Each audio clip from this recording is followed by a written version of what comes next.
Part 4. Here we will use the pre-learned licks and how to actually follow the underlying chords. Now, you already know your scales, you're probably even using your modes. If you are not, go to the previous videos, watch them again, understand them fully, ask me questions in the Discord server if you are there. I'll explain this again just for you, but just make sure that you have them already before going here to the next modules. Now, here we'll talk about what improvisation actually is. So you might have this misconception that it's just coming up with random licks and cool things on the spot, and it kind of is, but it's so much easier to just come up with ways to mix licks that you know previously. So for example, if you know, let's say, 2 dime-back licks and they are all in E minor, well, why not use them in the improvisation session? No one ever gives you a rule that you can't do what you know beforehand. Well, I actually give you the rule that you should do what you know beforehand. It's so much easier and you will sound better because you already know the licks sound good and you're not just relying on luck here to just come up with something cool on the spot. So use the pre-learned licks that you know beforehand and come up with ways to actually mix them in the improvisation session. Not always coming up with licks in the improvisation, but yeah, do sometimes try to challenge yourself and come up with something on the spot, like a pattern that you use all over the scale or maybe all over the mode if you're now more advanced, but just try to use the pre-learned licks as well. So the way to actually practice this is just take a little bit of time before your improvisation session. Learn 1 or maybe 2 licks from your favorite players, get comfortable with them, and before actually you start the improvisation session, you can get the idea that, well, for example, they're playing it in, let's again say, G major. Well, I can maybe move the pattern because they're doing some lick, but I don't need to just play the same notes. I can just do the same relations between the notes. So for example, 1, 2, 3, 4, then 2, 3, 4, 5, and so on. And you don't really need to start from G. You can start from, say, D note. Maybe you can start from an E note and move that all over the fretboard.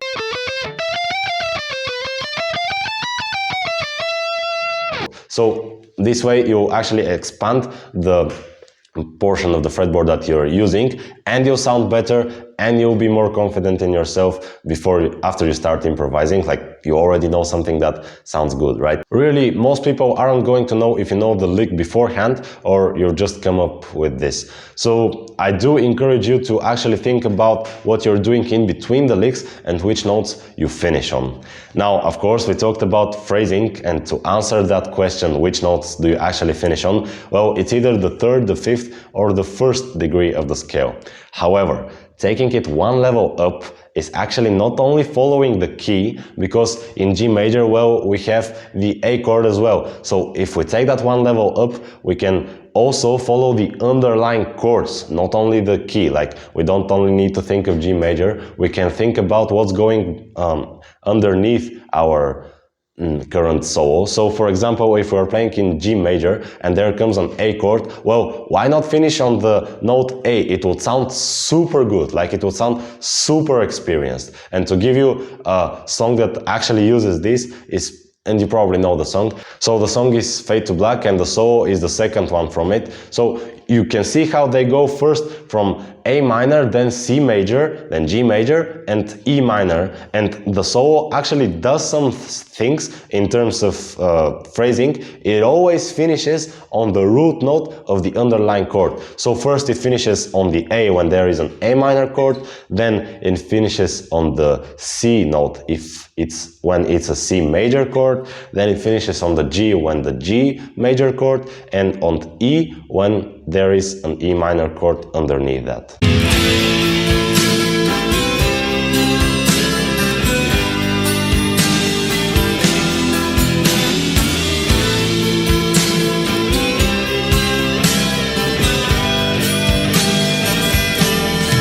So the way to actually sound impressive and to look impressive is, again, follow the chords, but do it with some tricks. For example, if you know sweep picking and the other instruments in the backing track, for example, the bass and maybe the lead singer, I don't know, they go to an A note, an A chord, well, why not do an A arpeggio? Like if it's an A minor chord, well, just do an A minor arpeggio, or if it's a major chord, just do an A major arpeggio. Again, you are following the chords, but you are not just using their root notes, you are actually doing it with some tricks that you know beforehand. So this is, again, improvising, and you are looking at what the actual band does, not just the key that you're in. So you are actually doing better than just improvising on the spot, because you will sound better and you're doing sweep picking, which sounds super impressive and it looks super impressive. And if you're even a more advanced sweep picker, well, if the band goes to A minor, well, why not do an A minor 7 arpeggio?